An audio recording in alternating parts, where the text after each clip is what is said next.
Donc, Cassandre, je t'en prie de te présenter, parler de ton métier, voilà. Bonjour, je viens d'un atelier, un peu essoufflé, mais ça va bien. Alors, Cassandre costumière, moi je suis costumière, alors plus ça va, plus je me suis développée sur le plan historique. Voilà. Donc là, actuellement, l'atelier, c'est combien de personnes? C'est 2 personnes à temps plein et 2 apprentis. Voilà. Donc c'est vraiment un atelier qui permet quand même de répondre à la demande. Un costumier seul, c'est pas la même démarche. Voilà, on a une démarche d'apprentissage et de productivité. Voilà, l'atelier de l'armure blanche, c'est aussi quelque chose qui est maintenant vraiment orienté vers l'histoire. Vous verrez qu'un costumier va, au cours des années, se spécialise.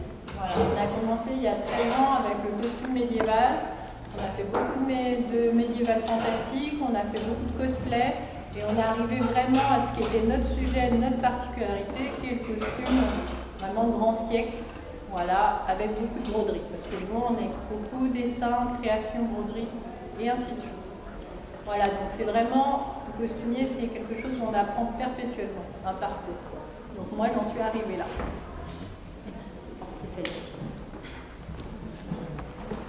Ah oui, maintenant tu vas commencer la tradition, il faut se répéter. Donc, bonjour, moi je m'appelle Stéphanie. J'ai un atelier aussi, mais pour moi l'atelier c'est un petit peu un accident de parcours. Parce que, en fait, moi j'ai une formation, je viens du théâtre. Je suis costumière de théâtre, avec aussi une formation d'habilleuse, enfin une formation, avec le métier d'habilleuse comme deuxième corde à l'arc. Donc j'ai une vision un petit peu différente du costume parce que j'ai plutôt travaillé dans le théâtre contemporain, donc moins orienté historique et plus orienté sur le travail avec une orientation esthétique qui est impulsée par un metteur en scène. Non, mon atelier c'est de Cap et d'Aiguille. Et en fait, quand je dis que c'est un accident de parcours, c'est juste qu'il y a une douzaine d'années, j'ai eu des jumeaux et le théâtre c'était plus possible parce qu'on faisait de la tournée, etc. Et donc en attendant, j'ai ouvert un atelier dans lequel je fais du costume en général, plutôt ce qu'on appelle fantaisie, créatif, voilà.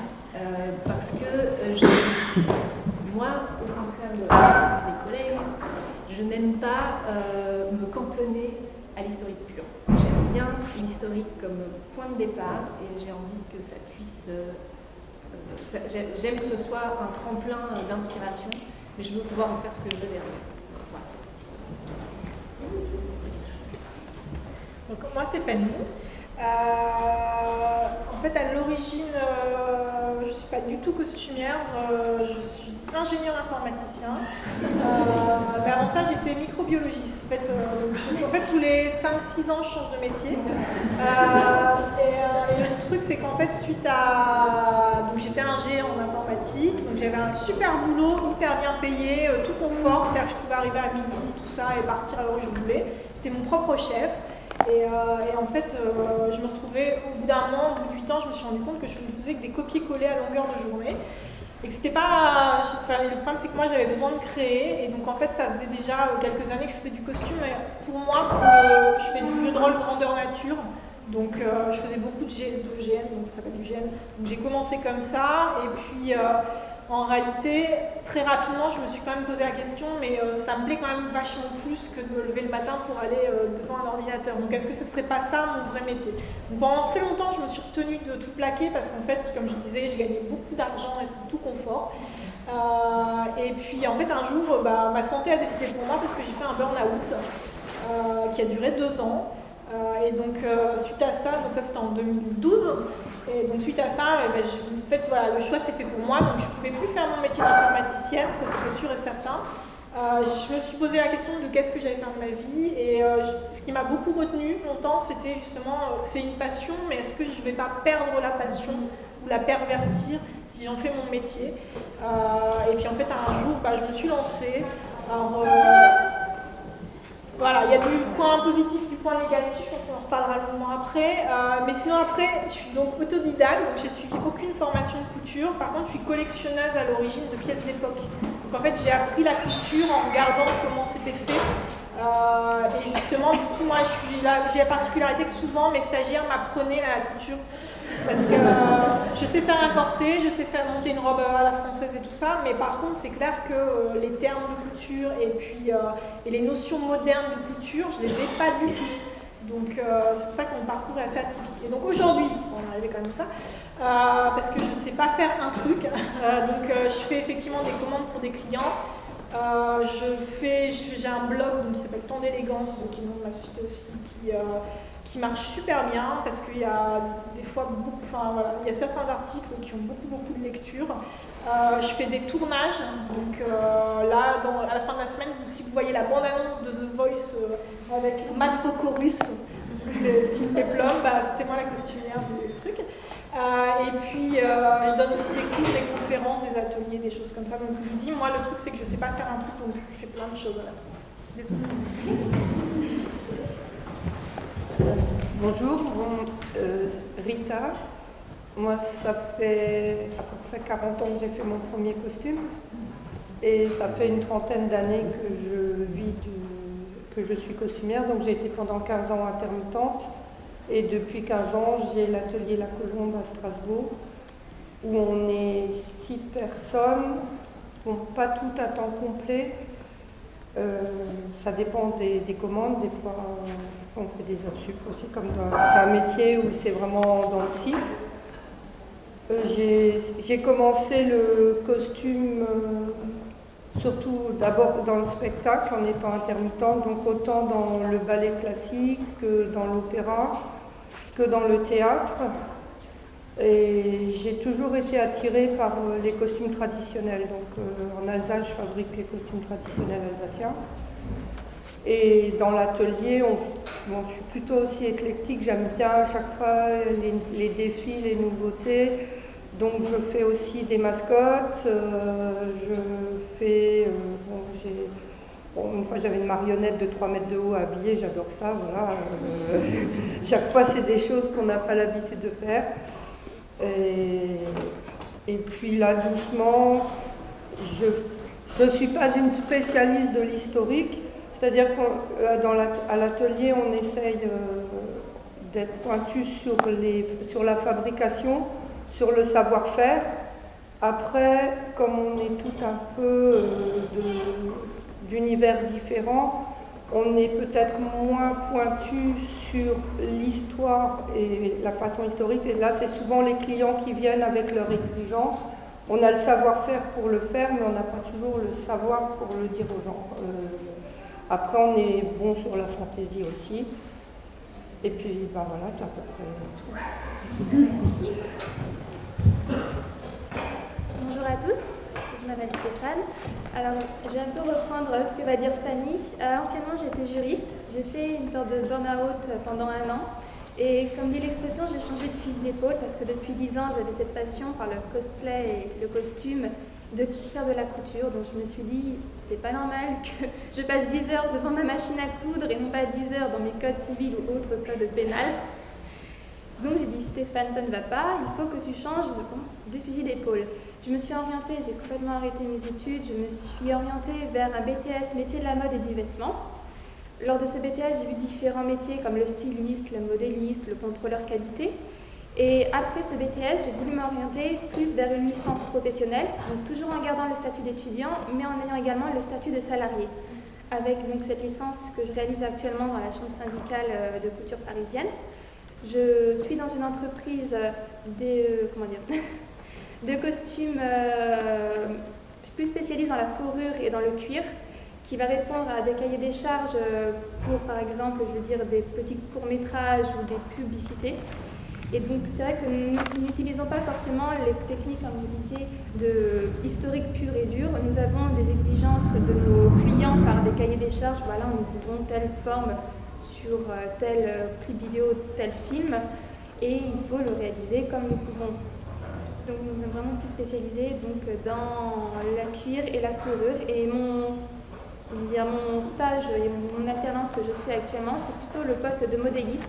Donc la styliste va réaliser le croquis de base et nous, les modélistes, nous devons, si vous voulez, donner en forme, en volume sur un mannequin la forme de la toile, la forme du vêtement, pour après réaliser un prototype. Je vous remercie. Le noir et Solone, et justement, on sait que non, ça existe encore. Bonjour. Alors moi, un petit peu comme Fanny, voilà, j'ai suivi des chemins un peu atypiques. À la base, j'ai fait de l'histoire de l'art pendant 5 ans à l'école du Louvre. Et pendant ces années-là, je me suis vraiment passionné par le costume et j'en faisais un petit peu en autodidacte. Et lors de mon stage final, à la fin de mes études au Centre national du costume de Seine à Moulins, j'ai décidé que décidément étudier les costumes c'était bien, mais les faire c'était quand même mieux. Et j'ai vraiment voulu devenir costumier à la base de spectacle, hein, pour théâtre, cinéma, etc. C'est vraiment ça qui me plaisait. Donc j'ai décidé de me lancer là-dedans. J'étais trop vieux pour faire toutes les formations disponibles, DMA, etc. Donc tout ce que je pouvais faire, c'était les cours du soir de la mairie de Paris, ce qui était déjà pas mal, qui m'apportait un petit bagage technique. Et je me suis lancé auto-entrepreneur en 2009. Et j'ai continué à apprendre et à acquérir des techniques. Et puis, donc, je suis à la fois costumier de théâtre et petit à petit, je me suis aussi intéressé vraiment au costume historique, un petit peu à la reconstitution. Et j'ai commencé à travailler en 2012 pour Jenny Tiramani, qui travaillait à l'époque au Shakespeare's Globe à Londres. Et je continue à collaborer avec elle, donc avec la School of Historical Dress à Londres. Donc là, vraiment dans la reconstitution pure et dure, la documentation du costume et sa reconstitution de la façon la plus exigeante possible. Donc voilà, j'ai un petit peu un pied dans les deux mondes. Vraiment le théâtre où on part des formes préexistantes, historiques ou non, vraiment un milieu créatif, soit en tant que simple petite main dans des ateliers ou en tant que créateur de costumes sur des petites productions. Et puis d'un autre côté, vraiment le côté très très historique à travers des réalisations pour la School of Historical Dress. Et je fais un petit peu de reconstitution aussi. Mais quand mon planning me laisse assez de temps libre pour le faire, ce qui n'est pas toujours évident. Voilà. Alors, pas trop d'anglais sur une autre demande qui va parler vraiment des statuts juridiques des métiers du costume. On va vraiment se concentrer sur les aspects en tant que costumier, parce qu'on a pu voir qu'il y a des costumes historiques, des costumes de spectacle, des modélistes. Et c'est un tout autre métier parce qu'on a tendance à avoir un peu le costume comme chouette des costumiers, mais en fait ça veut tout et rien dire. Et l'idée c'est de savoir aussi qu'il y a des gens qui sont capables d'être polyvalents et il y a des gens qui peuvent se spécialiser. Du coup, j'ai envie de poser la question, alors la question prépa va s'adresser à certains d'entre vous, à toi un petit peu. Qu'est-ce qui vous a poussé à vous spécialiser en fait? Est-ce qu'il y en a qui sont arrivés dans le milieu du costume en disant je veux tout faire et puis finalement qui ont refermé, ou est-ce qu'il y en a qui sont directement, moi je veux aller là-dedans spécifiquement pour telle raison? Pour ma part, le modélisme, j'ai tout de suite voulu me spécialiser en modélisme parce que je trouvais limite un peu mystique, magique de passer d'un dessin à plat à un volume de 3D. Et vraiment, le toucher de la toile, vraiment réaliser un plissé directement sur la toile, c'est ce qui me plaisait de base. Mais du coup, toute la partie créative, toi, tu ne manques pas trop. D'un côté, je la compense par des créations personnelles que je réalise chez moi, donc je suis un peu sur les deux. Mais c'est vrai qu'au travail, le petit côté, comme des créatifs, on peut peut-être en parler avec la styliste quand la styliste nous sort un dessin pas possible, inimaginable, irréalisable à faire. C'est vraiment pas possible, on peut peut-être changer l'idée du plissé ou de la forme de la toile en lui posant des idées. Donc il y a peut-être un petit part de créativité. Alors les autres, je ne sais pas ce qu'on vous dit. C'est pas dit, mais c'est bon. Non, on va faire un baptême, un bonjour, on va passer à des Alors moi je pense que c'est le fait d'être issu d'une filière scientifique. Moi ce qui m'intéresse c'est la filiation des modes. C'est-à-dire qu'en fait on a souvent tendance à avoir l'image que la mode dans l'histoire du costume, on part d'une silhouette et ça évolue parce qu'on a tous vu cette image-là où il y a une silhouette qui évolue. On dirait un peu l'évolution humaine. Et en fait, en réalité, c'est pas du tout comme ça dans l'histoire de la mode. Pour moi, je considère, alors je donne souvent cette image-là, l'évolution du costume, c'est un peu, vous imaginez une mare, et en fait, à chaque fois qu'une goutte de pluie tombe dans la mare, c'est une nouvelle mode qui émerge. Et donc, vous vous dites qu'il pleut, Donc il y a des gouttes d'eau qui tombent un peu partout et en fait les cercles que ça fait des fois se rencontrent, se fusionnent, certains disparaissent, etc. Enfin voilà, moi c'est ça qui me passionne en fait. Et je pense vraiment que c'est lié au fait que vu que je suis plutôt issue de la biologie à l'origine, c'est vraiment des évolutions. Et puis c'est peut-être pas que le costume, c'est un peu ce côté aussi que le costume, c'est pas juste un vêtement, c'est une évolution sociologique aussi. Ça. Et que c'était pas. On a entendu des raccourcis un peu, la guerre a tué le corset, bon, un petit peu plus compliqué que ça. Mais dans l'idée, voilà, il y a eu aussi des implications. Oui, ça s'implémente dans tous les sens. C'est vrai que moi, puis j'aime bien jouer à Sherlock Holmes ou des trucs comme ça, ou Shakespeare. Donc moi, voilà, vous mettez une robe et j'adore trouver les petits. Est-ce que la personne avait des scolioses, est-ce qu'elle avait tendance à se trop se gratter le dos, et en fait, sur un costume, non, mais sérieusement, sur un costume, on peut découvrir un maximum de choses sur son propriétaire. Donc moi, c'est vrai que c'est du coup vêtements anciens, même pas de reproduire, parce que moi j'estime que j'arrive pas à reproduire des vêtements anciens, j'y arrive pas quoi. Donc voilà, moi c'est vraiment le costume lui-même, la pièce de costume lui-même. Il faudrait que je travaille dans un musée. Non mais du coup c'est aussi un autre métier. Alors là demain, elle n'est pas là aujourd'hui, mais il y a aussi les restaurateurs de costumes, c'est encore un autre métier de costumier parce que c'est autour du costume, il faut s'y connaître un minimum, mais son travail c'est plutôt prendre ce qui est ancien et le retravailler, donc c'est aussi une autre branche. Et vas-y, je t'en prie. Je vais apporter un petit éclairage. Bon, moi ça va être beaucoup plus rationnel. C'est-à-dire qu'un atelier de costume, il faut aussi que ça tourne. Hein. Donc moi j'ai commencé avec le costume médiéval, j'ai eu 3-4 ans d'évolution pour accéder à beaucoup d'époques. Hein. C'est très long l'apprentissage. Même si on a une formation de base, toutes les époques s'apprennent. Donc au fil des commandes. Je me suis mis à avoir des clients de plein d'horizons différents, du Moyen-Âge, du cosplay, de ceci, de cela, de la belle époque. Tout se mélangeait un peu. Et il y a un moment où, économiquement, au niveau rationnel de temps, passer d'une époque à une autre tout le temps, au niveau patronage, montage, etc., ça nous fait perdre beaucoup de temps.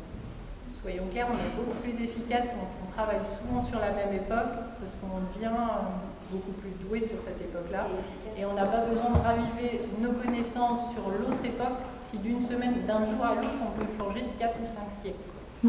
Voilà, donc moi il y a un moment où je me suis dit il faut être un peu plus rationnel, efficace, donc se spécialiser sur une époque. Après, c'est pas que le côté économique. Je me suis dit en quoi on est les meilleurs à l'atelier. Bon voilà, on est meilleurs en dessin, broderie, sur les couleurs, tout ça, il faut aller à fond dans ce qu'on est doué. Alors c'est un gros pas à faire parce qu'on se dit on va perdre une partie de notre clientèle. On ne peut pas complètement s'en couper parce qu'il faut bien vivre. Mais il y a un moment, il faut faire vraiment un choix. Il faut s'assumer, dire qu'est-ce qui me plaît, qu'est-ce que je vais développer, et ça va me prendre de l'argent, du temps de le développer, mais une fois que je vais avoir fait des belles pièces, les clients vont venir là-dessus. Voilà, donc c'est un parti pris, mais il faut parfois vraiment assumer son choix économiquement et personnellement. On l'a vu un peu à travers tous les profils, le costume, on y arrive forcément plus ou moins par passion. On se dit pas, mon Dieu, c'est le métier le plus rentable du monde, foncez. Généralement, il y a plutôt eu, on a pu le voir, que ce soit Fanny ou d'autres gens, le sens complètement inverse, d'avoir d'abord testé le métier qu'on dit rentable, qui est bien la marmite, et on tombe dedans un petit peu par passion. Et du coup, c'est vrai que des fois, pas tout le monde, les personnes ont tendance à oublier que c'est aussi notre métier et qu'on a énormément de contraintes professionnelles. Et on peut dire que la moitié du métier, c'est de faire de la comptabilité, des factures et tout comme ça. Alors, du coup, ça, on va le développer à fond sur la table ronde parce que pour ceux qui veulent parler du RSI, URSSAF, tout ça, ça sera la prochaine avec grand plaisir. Mais alors, du coup, toi, Stéphanie, t'as pas trop historique, plutôt vraiment créatif à fond, etc. Comment tu es arrivée là-dedans? Comment tu as créé ton public, on va dire? Enfin, comment tu l'as trouvé? Moi, j'ai vraiment j'ai aussi un peu un changement de parcours, mais j'ai un peu plus. Je pense que tout vient quand même à la base du théâtre, c'est-à-dire que. Effectivement, moi, le costume, ça a toujours été ça. Je me souviens, ma grande sœur, qui a 10 ans de plus que moi, avait sa chambre décorée avec des gravures de mode 19e. Et moi, je passais des plombes assises là, et à dire, c'est des dames de l'ancien temps. Après, à l'école, j'ai découvert la couture, et j'ai dit, c'est cool, je vais faire des trucs. Et un jour, assez tôt, mes parents m'ont emmené au théâtre, voir des Molières, des trucs comme ça. Et là, j'ai compris qu'en fait, les belles dames sur les gravures et la couture, il il y avait un métier qui mixait les deux. Donc ma maman a appelé le théâtre pour savoir si je pouvais aller dans l'atelier, et si je pouvais parler aux dames et tout. J'avais 13 ans. J'en ai 46.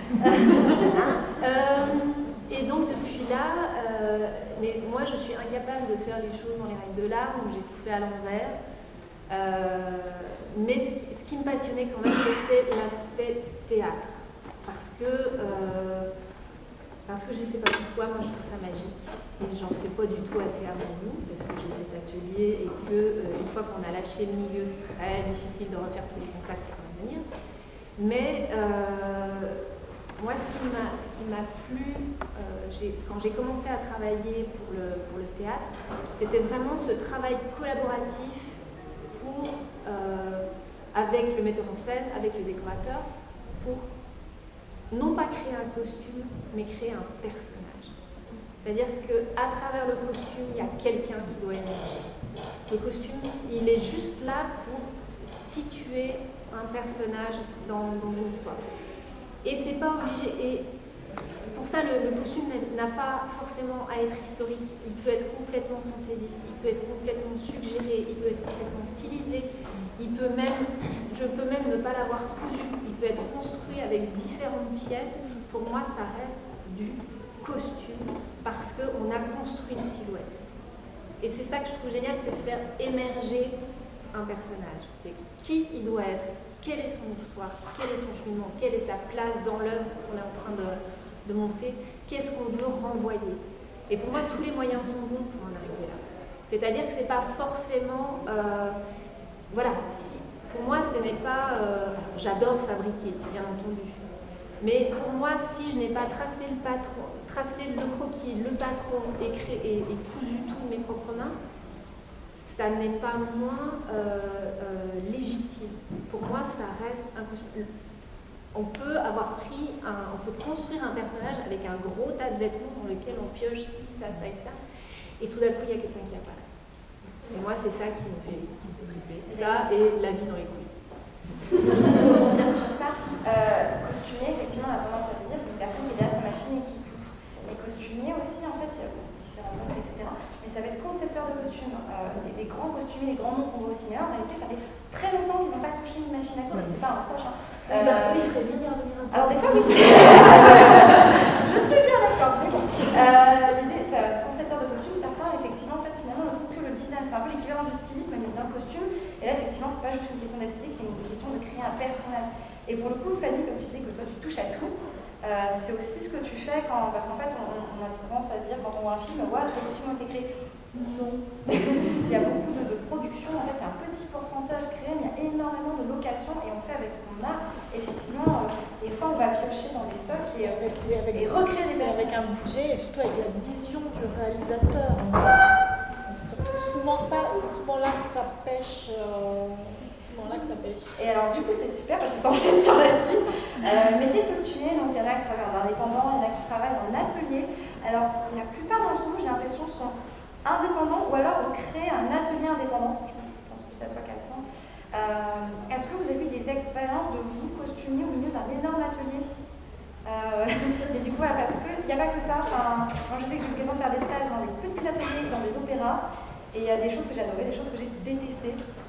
Et du coup, est-ce que d'avoir pu comparer entre indépendants et être au contraire dans une grosse machine, on va dire? Moi, au tout début, quand j'ai commencé à travailler professionnellement, en fait, je rêvais d'aller travailler au TNS, à l'Opéra à Strasbourg, ça me faisait rêver. Et la toute première fois que j'ai été au TNS, en fait, on m'avait fait une commande chez moi à la maison et je devais aller chercher du matériel au TNS. Et moi, je voyais un atelier avec des tissus, enfin dans ma tête, c'était de la profusion et tout. Et je suis arrivée dans quelque chose de très vide, et je me rappelle encore, il y avait une énorme table avec une personne à chaque bout. Elles avaient chacune un petit bout sur lequel elles cousaient, et il y en a une qui s'est penchée vers l'autre, elle a fait « Mais t'as dit de coudre quoi, toi ?» Et là, je me suis dit « Non, je ne vais jamais aller travailler !» C'est pas l'image que je me faisais d'un atelier, et c'est vrai que J'ai été ensuite effectivement travailler au TNS et j'ai été aussi un mois à l'Opéra à Strasbourg et ça m'a jamais... Enfin, j'y ai jamais trouvé mon compte parce que tout est hiérarchisé. Il y a celle qui achète le tissu, celle qui va couper, celle qui va coudre. Enfin, quand je suis dans mon atelier, en fait, je fais tout et c'est ce que j'aime faire, quoi. Mais voilà, à plusieurs reprises, j'ai travaillé dans des grands ateliers, mais je n'y ai jamais trouvé mon compte. Moi, j'ai travaillé assez peu en atelier, mais à chaque fois que je l'ai fait pour l'Opéra Comique ou au Globe par exemple, j'ai trouvé ça assez reposant par rapport au poids que je peux avoir par exemple quand je fabrique les costumes tout seul chez moi, comme c'est le cas en ce moment et qu'on doit porter une production voilà, à bout de bras. Alors je rejoins Stéphanie totalement là-dessus, il n'y a rien de plus merveilleux que de créer des personnages. Alors ça c'est absolument merveilleux, c'est pour ça que je voulais faire ce métier et c'est absolument formidable. Donc j'aime bien faire la recherche historique, etc. Mais créer des personnages, leur donner vie, c'est formidable. Et donc quand je travaillais dans un atelier, je trouvais ça assez reposant que quelqu'un me dise, bon bah voilà, monte ce pantalon, monte 25 gilets, 25 pantalons, on va très bien, voilà, on y va, comme ça on n'a pas trop de questions à se poser, on va se référer à la chef d'atelier pour dire voilà comment tu veux que je monte ça, ça, ça. Et je ne ferai pas ça tout le temps, je ne pourrais pas faire ça tout le temps, honnêtement. Il y en a qui sont beaucoup plus rassurés d'être dans ce genre de structure et qui ont besoin voilà, d'être dans ce cadre. C'est mon pire cauchemar dans la vie. Déjà, on me demande 3 capes identiques. Mon Dieu. Non, mais c'est bien ce qu'elle a dit, c'est reposant. Voilà. Mais même c'est provisoire. Voilà, c'est populaire. Voilà. De temps en temps. Moi, je dirais qu'il y a un point de vue gestion et tout. Ah oui. Oui, c'est ça. T'es arrivé là et se laisser porter, tu fais ça. Il y a des gens qui prennent toutes les responsabilités. Bon, après, si on fait des bêtises, la responsabilité tombe sur nous, mais voilà. Par rapport à la gestion d'un atelier où on est tout seul toute la journée, enfin voilà, c'est être au sein d'un atelier de plus grande taille, de temps en temps, quand même, c'est appréciable.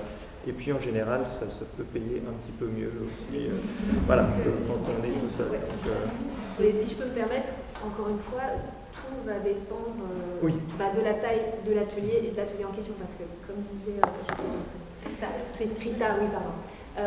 Effectivement, quand on va dans des grandes maisons, comme les opéras, les grosses maisons de théâtre, en fait, c'est des ateliers de couture.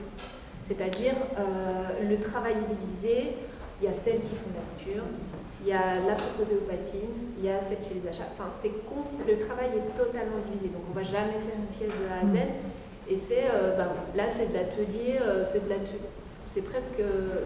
C'est comme dans les maisons de couture, c'est pas créatif parce que personne dans l'atelier n'a de boulot de création.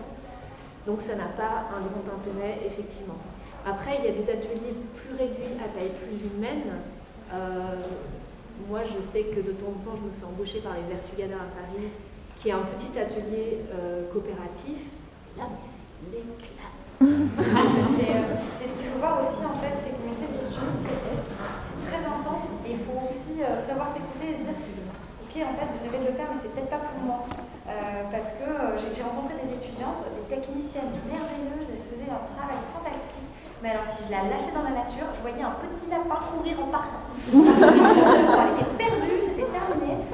Elle savait plus rien faire, quoi. Et effectivement, en fait, elle avait juste besoin d'un cadre, effectivement, comme disait, un grand atelier. Et du coup, le métier, alors là, je vais parler un peu plus du point de vue personnel. On sent un peu à travers tout le profil que c'est mine de rien beaucoup de pression, qu'il y a besoin de s'aérer de temps en temps. Et vous, le métier, est-ce que vous avez, j'ai 2 questions l'une, est-ce que vous avez senti la pression vous arriver quand vous vous êtes dit un jour je serai costumier, enfin, bon, ça arrive à différents paliers de vie, hein. Ou alors est-ce que vous l'avez pris de pleine face en disant pouf, en fait c'est ça être costumier, c'est waouh. Et qu'est-ce que comment vous arrivez un petit peu à tempérer ça, parce que c'est des métiers qui sont très, ont un investissement personnel très intense. Si je peux faire commencer. Alors moi j'ai commencé mon tout premier job de costumière.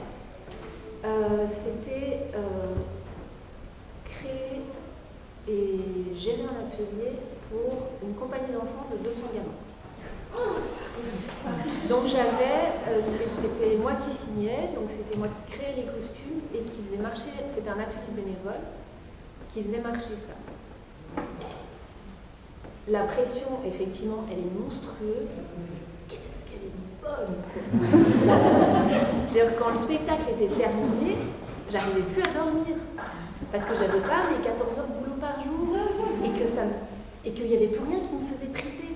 Mais parce que là, comme on parlait, c'était un travail collaboratif, il y avait une émulation. On était toute une équipe à mettre un méga coup de collier pour monter quelque chose.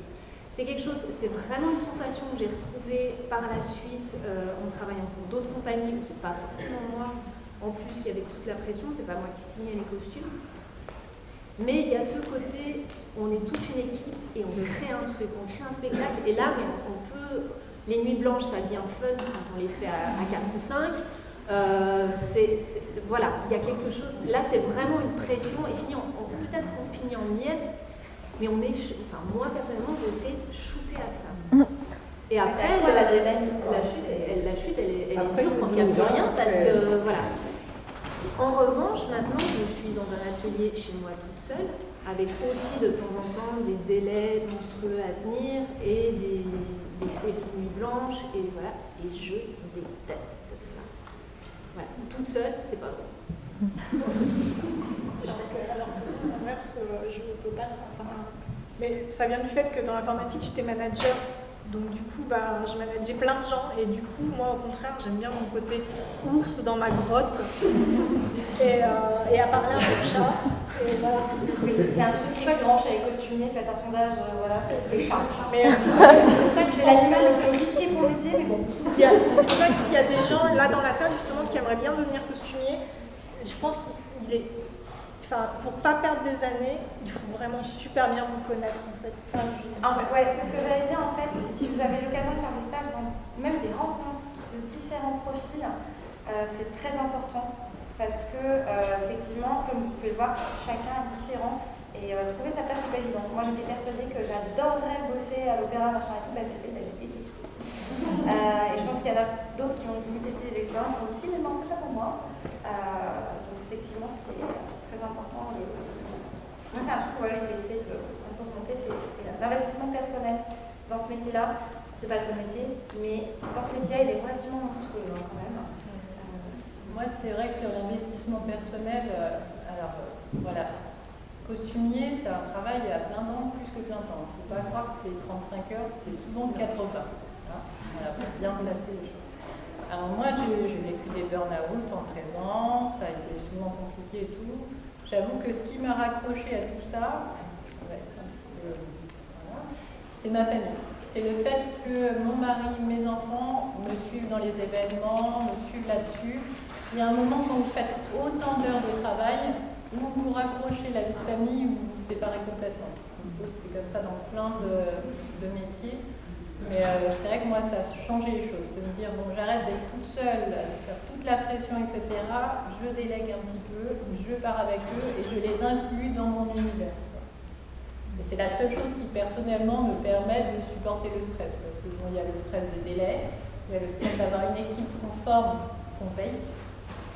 Voilà, donc les sous. Et il y a le stress des clients, des nouveaux projets, de démarcher et compagnie. Voilà. Donc si vous laissez submerger tout seul dans votre coin, moi je ne suis pas du tout ours.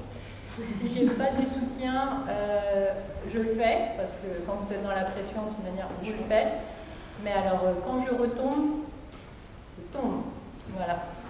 Donc il y a un moment, il faut savoir connaître aussi ses limites et trouver une façon que ça marche. Parce que 80 heures par semaine, plusieurs semaines, en travaillant souvent les week-ends, voilà, vous coupez du reste de l'univers ou vous trouvez une façon de faire avec.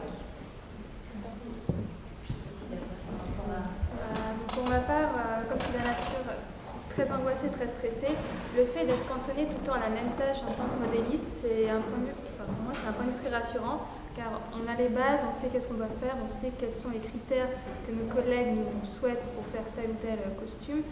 Et c'est vrai que d'un côté, travailler en équipe dans un atelier où nous sommes 30 personnes, où nous sommes tous cantonnés à différentes tâches, ça donne une cohésion et ça nous permet d'avancer tous sur le même projet, si vous voulez. Donc c'est vrai que l'angoisse, quand une de nous est angoissée, on parle à notre collègue va réagir sur le travail, elle va dire non, ça tu devrais peut-être plus le faire comme ça. Et c'est vraiment cette coalition, cette interaction qu'on a entre nous toutes qui va nous déstresser face au cumul de charges de travail et aux demandes des clients qui sont parfois un peu farfelues. Mais du coup, pour revenir un petit peu, sans rentrer trop dedans, mais juste comment vous avez réussi? Alors certains préfèrent tout mixer, vie personnelle et travail. Est-ce qu'il y a un contraire, vous avez carrément totalement séparé et vraiment réussi à vous créer un cadre de travail et un cadre de vie différent? Et c'est pas évident, mais oui, ne me regarde pas comme ça. Je dors sur des costumes. Voilà. Je regarde la télé en étant assis sur des costumes. Tu manques de locaux. Alors moi j'ai l'appartement au-dessus de l'atelier. Mais des fois ça fait gagner du temps. Bon, alors à l'appartement, 80 heures par semaine, c'est franchement. Jusqu'à il n'y a pas longtemps, l'appartement, il n'y avait pas du tout de tissu. C'était bien séparé. Bon, c'est moyennement séparé parce que j'ai un fils handicapé. Et le fait qu'on ait l'appartement au-dessus, lui, il fait la navette entre l'atelier et l'appartement. Et alors, l'atelier subit beaucoup ses angoisses parce qu'il est autiste. Alors, c'est un peu mouvementé des fois à l'atelier. Puis des fois, c'est mouvementé à la maison. On a réussi quand même à peu près à la fois séparer et à la fois mélanger. Je suis obligée parce que sinon il serait en internat et c'était pas faisable. Donc il a refusé, il a 30 ans, il veut plus du tout être en internat. Il trouve qu'il est une personne adulte et que les adultes ils vont plus en internat. Donc on fait avec. Et puis là, depuis quelque temps, ça devient de plus en plus à l'étroit, donc dans ma chambre, il commence à y avoir des tours de tissu pour aller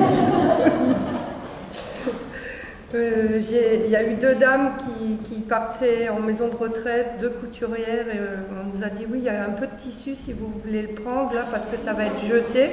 Et en fait, on a récupéré un garage entier plein de tissu. Elles achetaient chaque fois des coupons de 3-4 mètres, il y avait des coupons des années 70, des super bonnes cotonnades. J'ai 40 bacs de coton qui sont dans ma chambre en pile. Donc en fait, on est vite envahi quand même.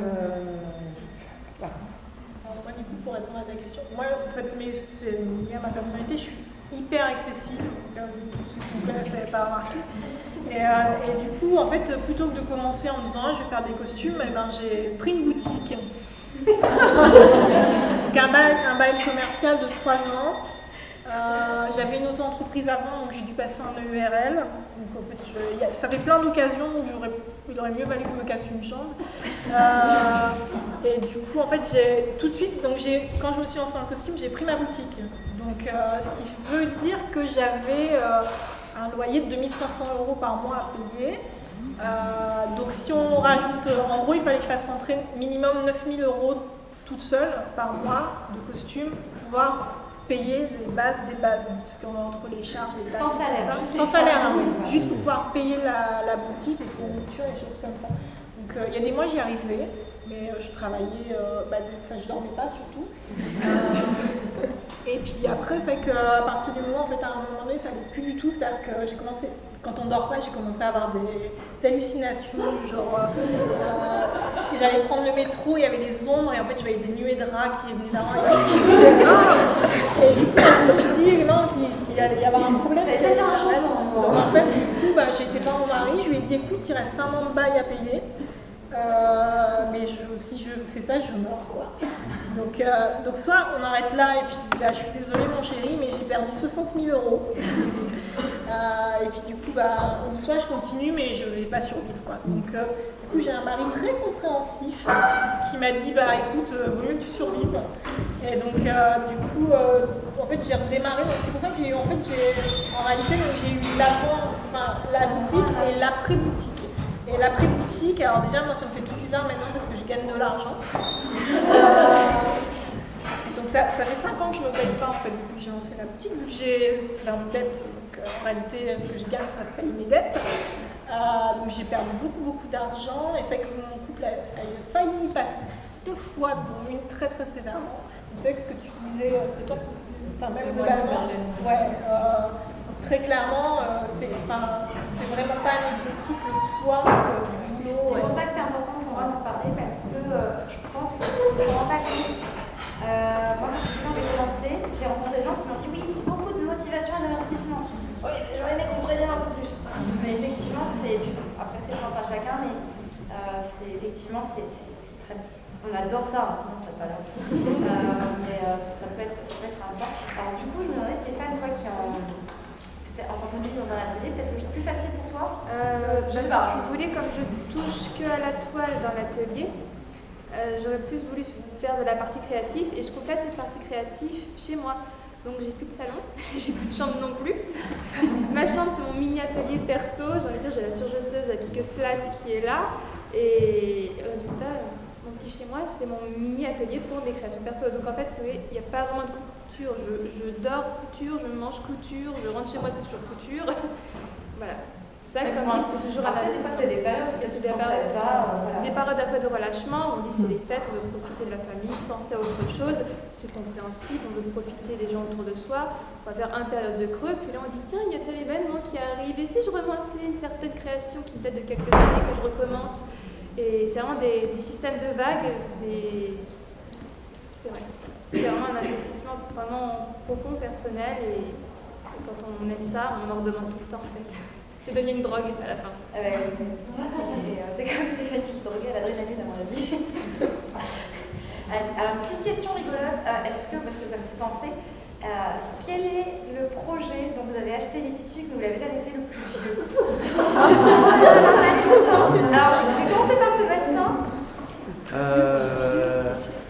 Là, j'en pense un parce que je l'ai vu hier dans mon étagère, parce que c'est le problème, c'est pareil chez moi, je vis dans mon atelier maintenant, au départ c'était un appartement, maintenant c'est vraiment un atelier. Et celui que j'ai vu hier, c'était une espèce de taffetas de soie brodé que j'ai acheté en Chine il y a, je sais pas, il y a 5 ans, un truc comme ça. Je me suis dit, je ferai une robe à la française avec. Le truc, il attend toujours, il est plié. Puis en plus, comme c'est du synthétique, maintenant je fais, ah non, c'est horrible, je peux pas faire une robe à la française avec un synthétique.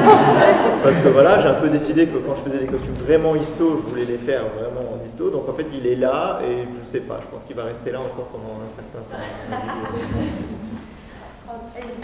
C'est la robe, je sais pas si vous voyez, de Rose dans Titanic quand elle a son grand chapeau avant qu'elle monte sur le manteau, enfin son bateau.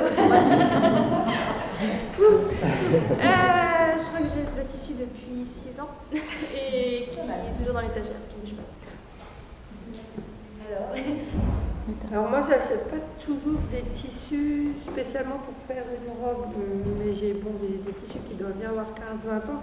J'attends qu'ils vibrent avec un autre souvent, donc dans l'armoire, ils changent de place, et puis à un moment, j'achète quelque chose, et ah ben, c'est juste ce qui manquait, les 2 mètres qui manquaient pour faire quelque chose. Et j'ai Ségolène qui est avec moi depuis 10 ans, des fois je dis, oh, je vais me... Non, tu touches pas ça, ces tissus, tu les touches pas, ils sont là, tu attends de trouver le bon qui va avec. Donc je ne peux pas débarrasser les tissus de mon enfant. Moi, je me suis fait hypnotiser pour arrêter de faire ça. Donc en fait, ça a bien marché parce que maintenant, du coup, quand le tissu est chez moi depuis plus de 2 ans, je me pose même plus la question, je le vends. Dès que j'ai un nouveau tissu pour le même genre de projet, genre je veux faire une robe à la française et je trouve un autre tissu, c'est un qui rentre, donc ça veut dire un qui sort. Donc je m'oblige à faire ça. Mais par contre, du coup, j'ai pas acheté le tissu, mais le plus vieux projet qui est encore sur ma table de couture, mon mari m'a demandé de recoudre un bouton à sa chemise. Et en fait, le pire, c'est que c'était il y a 11 ans, et en fait, la chemise, elle est sur mon dossier de chaise depuis 11 ans. C'est-à-dire qu'à chaque fois que je veux ranger tout, je trouve la chemise et je la remets parce que je me dis, un jour, il faudra que je fasse. Je compatis avec Fenris, je crois que le tissu de mon mari, j'ai une page qu'il faut et tout pour le réparer, ça doit bien faire 3 ans qu'il est au-dessus du radiateur. Oui, alors les retouches pour la famille, les potes, je ne veux même pas aborder. Alors, tu veux, j'aborderai le sujet après, sur que chacun puisse cracher sa mine. Après, je vais faire une grosse confession là, parce que moi, le plus vieux projet, c'est pas un projet perso, c'est un ami qui a fait une grave erreur. Et maintenant, je dis, il ne faut pas dire ça. J'ai un manteau commencé pour lui depuis longtemps. Et il m'a juste dit, comme c'est un ami, c'est pour quand t'auras le temps. Jamais. J'en ai besoin pour un truc. Oui, il faut une date précise. En fait, moi, je suis pas pressée. Ah oui, Dites-lui dans un an, telle date, mais dans un an. Ça ne fait pas 20 ans, mais peut-être 10. Je pense qu'on a encore là.